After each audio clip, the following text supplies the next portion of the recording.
বন্ধুরা, এর আগে হয়তো আপনারা দাঁতের সমস্যা নিয়ে অনেক রকম ভাবে অনেক জায়গায় গেছেন, দাঁতের ডাক্তারের কাছে গেছেন বা ঘরোয়া উপায়ে অনেক রকম কিছু ব্যবহার করেছেন।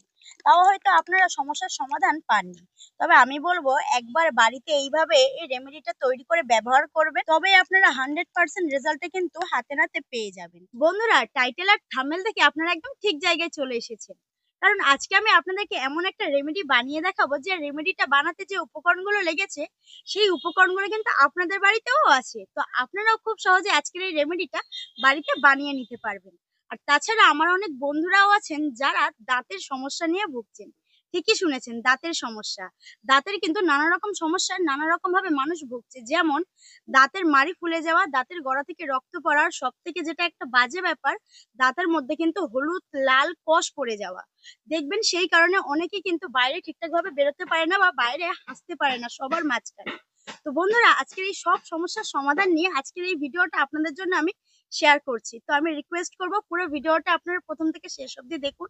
আশা করছি আপনারা প্রত্যেকেই খুবই উপকারিতা পাবেন। তবে ভিডিওটা শুরু করার আগে একটাই অনুরোধ, যদি আমার চ্যানেলে আপনি নতুন হয়ে থাকেন অবশ্যই আমার চ্যানেলটিকে সাবস্ক্রাইব করে পাশে থাকবেন। তো এই রেমেডিটা বানাতে আমাদের প্রথমেই যে জিনিসটা লাগছে সেটা হচ্ছে লবঙ্গ। তো আপনারা তো সবাই জানেন এই লবঙ্গ আমাদের দাঁতের জন্য কতটা উপকারী, তাও আমি আপনাদেরকে বলে দিচ্ছি। এই লবঙ্গ আমাদের দাঁতের ফোলা কমায়, দাঁত থেকে রক্ত পড়াও বন্ধ করে, আর দাঁতকে মজবুত করে। তো প্রথমেই আমি এই লবঙ্গটাকে শুকনো কড়াইতে একটু হালকা করে ভেজে নেব। একদম হালকা আছে এটাকে ভেজে নিতে হবে। ভাজা হয়ে গেছে, এবার আমি একটা প্লেটের মধ্যে নামিয়ে নেব। দিয়ে এই একই কড়ার মধ্যে আমি অল্প একটু দিয়ে দেবো ফিটকিরি, যে ফিটকারিটা আমরা সেভিং এর জন্য ব্যবহার করি। এই ফিটকারি কিন্তু আমাদের দাঁতের জন্য খুবই উপকারী। এই ফিটকারি যেরকম আমাদের দাঁতকে সাদা ধপধপে করে তোলে, তেমনই কিন্তু আমাদের মুখের দুর্গন্ধ কাটায়। তো বন্ধুরা, এখানে কিন্তু আমি দিয়ে দিয়েছি কড়াইয়ের মধ্যে, এখানে কিন্তু কোনো রকম আর আমি জল দেবো না, আর খুন্তি দিয়েও কিন্তু নাড়বো না, এইভাবে কিছুক্ষণ একটু ফুটিয়ে নেবো।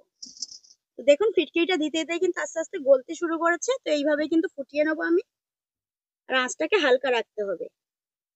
ফিটকারিটাও কিন্তু খুব সুন্দরভাবে গলে গেছে, আপনাদেরকে একটু দেখিয়ে দিচ্ছি আমি। এই দেখুন কত সুন্দরভাবে গলে গেছে, গোটা গোটা ছিল সেটা কিন্তু একদম গলে গেছে। এবার আমি এই কড়াইটাকে নামিয়ে নিয়ে সরাসরি চলে যাব মূল পর্বে। একটা মিক্সি নিয়ে নিয়েছি, এই মিক্সির মধ্যে ভেজে রাখা লবঙ্গটাকে আমি দিয়ে দেব।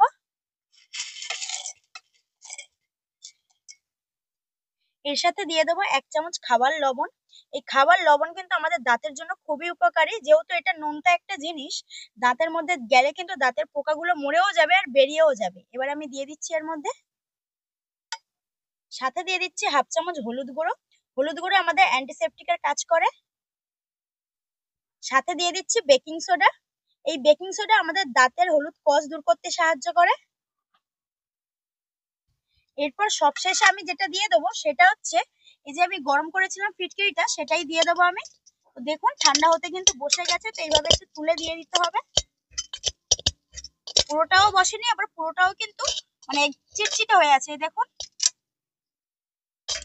কিছু কিছু জায়গায় একদম শক্ত হয়ে গেছে, আবার কিছু কিছু জায়গায় একদম চিটচিটে হয়ে আছে। তো এটাকে তুলেই আমি দিয়ে দিচ্ছি।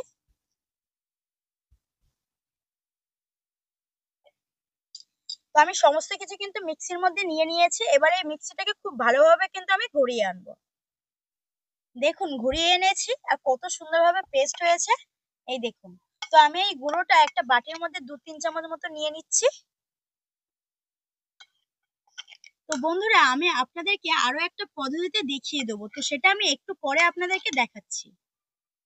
তো এখানে তো 2-3 চামচ আমি নিয়ে নিলাম। তো এর মধ্যে আরো কিছু জিনিস আমি মেশাবো, তো সেটাই আপনাদেরকে এবার আমি দেখাবো। তো প্রথমে এখানে আমি দিয়ে দিচ্ছি পাতিলেবুর রস।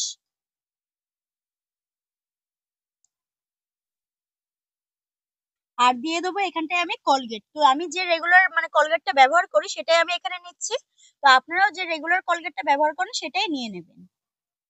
তো কলগেটটাও নিয়ে নিয়েছি, এবার চামচ দিয়ে খুব ভালোভাবে মিশিয়ে নেব। বন্ধুরা, এর আগে হয়তো আপনারা দাঁতের সমস্যা নিয়ে অনেক রকম ভাবে অনেক জায়গায় গেছেন, দাঁতের ডাক্তারের কাছে গেছেন বা ঘরোয়া উপায়ে অনেক রকম কিছু ব্যবহার করেছেন। তাও হয়তো আপনারা সমস্যার সমাধান পাননি। তবে আমি বলবো একবার বাড়িতে এইভাবে এই রেমেডিটা তৈরি করে ব্যবহার করবেন, তবে হ্যাঁ, একদিন ব্যবহার করে কিন্তু যদি ভাবেন যে রেজাল্টটা আপনারা পেতে চান, তাহলে কিন্তু সেটা সম্ভব নয়। আপনাদেরকে অন্তত পক্ষে 6 থেকে 7 দিন কিন্তু এই রেমেডিটা ব্যবহার করতে হবে। তবেই আপনারা 100% রেজাল্টটা কিন্তু হাতে নাতে পেয়ে যাবেন। তো বন্ধুরা, আপনারা কিভাবে এই রেমেডিটা ব্যবহার করবেন সেটাও আপনাদেরকে আমি দেখিয়ে দিচ্ছি। তো আমি তো এটা খুব ভালোভাবে মিক্সড করে নিয়েছি। এবার যে ব্রাশটা দিয়ে আমরা ব্রাশ করব, সেই ব্রাশটার মধ্যে এইভাবে কিন্তু লাগিয়ে নিতে হবে। তো দেখুন, আমি কিন্তু লাগিয়ে নিয়েছি এইভাবে। তো এইভাবে লাগিয়ে নিয়েই কিন্তু ব্রাশটাকে করে নিতে হবে। তো আমি এখানে আপনাদেরকে ব্রাশ করাটা দেখালাম না আমার, যেহেতু আমি আরো একটা পদ্ধতি আপনাদেরকে দেখাবো। তো চলুন এবার সেকেন্ড পদ্ধতিটা আপনাদেরকে দেখিয়ে দিই। দেখুন, সেকেন্ড পদ্ধতি বলতে কিন্তু তেমন কিছুই নয়, কারণ রেমেডিটা কিন্তু সম্পূর্ণ একই রকম, আলাদা কোনো রেমেডি কিন্তু এখানে নেই। তো আপনাদেরকে একটা জিনিস আমি দেখাই, এই দেখুন, আমি যে মিশ্রণটি বানিয়ে আপনাদেরকে দেখিয়েছিলাম প্রথম পদ্ধতিতে, এই মিশ্রণটি যদি আমি 2-3 দিন এতটা বানিয়ে রেখে দিই, সেক্ষেত্রে কিন্তু নষ্ট হয়ে যাওয়ার সম্ভাবনাটা সব থেকে বেশি। তো সেক্ষেত্রে আপনারা কি করবেন? সেক্ষেত্রে এরকম যে গুঁড়োটা আমি বানিয়েছিলাম, সেই গুঁড়োটা আপনারা এইভাবে রেখে দিতে পারেন একটা কন্টেনারের মধ্যে। তো যখন আপনারা ব্রাশ করবেন, তখন এই ব্রাশের মধ্যে কলগেটটা একটু নিয়ে নেবেন, আর একটু এই গুঁড়োটা নিয়ে নেবেন, আর লেবুর রসটা একটু দিয়ে দেবেন। তবে হ্যাঁ, লেবুর রস যদি আপনাদের কাছে না থাকে তো ঠিক আছে, দেওয়ার দরকার নেই। তো কলগেট আর এই গুঁড়োটা দিয়েই কিন্তু আপনারা সেই ব্রাশটা করতে পারবেন। ঠিক আছে, ঠিক এরকম ভাবে আমি আপনাদেরকে দেখিয়েও দিচ্ছি। এইভাবে কলগেটটা নিয়ে নিলেন, নিয়ে হাতে করে বা যাই হোক, মানে যেমন ভাবে সুবিধা হবে ঠিক সেইভাবে গুঁড়োটা একটু ছড়িয়ে নেবেন, নিয়ে এইভাবে ব্রাশটাকে করে নেবেন। মানে যেমন আমরা সকালে ব্রাশ করি ঠিক সেরকমই ব্রাশটা করে নেবেন। তো এবার আমি আপনাদেরকে ব্রাশটা করে একটু দেখিয়ে দেবো।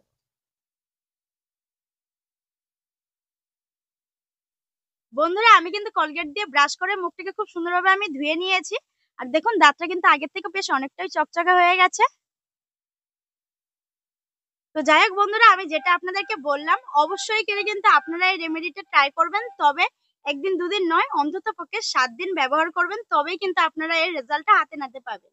আর যে সকল বন্ধুদের সমস্যা একটু বেশি হচ্ছে, অবশ্যই করে নানা রকম কিছু তো ট্রাই করছেন, একবার আমার এই রেমেডিটা আপনারা বাড়িতে ট্রাই করবেন, তাহলে দেখবেন আপনারা কিন্তু উপকার পাবেন। আর আপনাদের আজকের এই ভিডিওটা কেমন লাগলো অবশ্যই সেটা আমাকে জানাতে ভুলবেন না। তো ভিডিওটা অনেক অনেক শেয়ার করে দেবেন। তাহলে বন্ধুরা, দেখা হচ্ছে পরবর্তী নতুন একটা ভিডিও নিয়ে। ততক্ষণ সুস্থ থাকবেন, ভালো থাকবেন আর সাবধানে থাকবেন। আজকের মতো টাটা।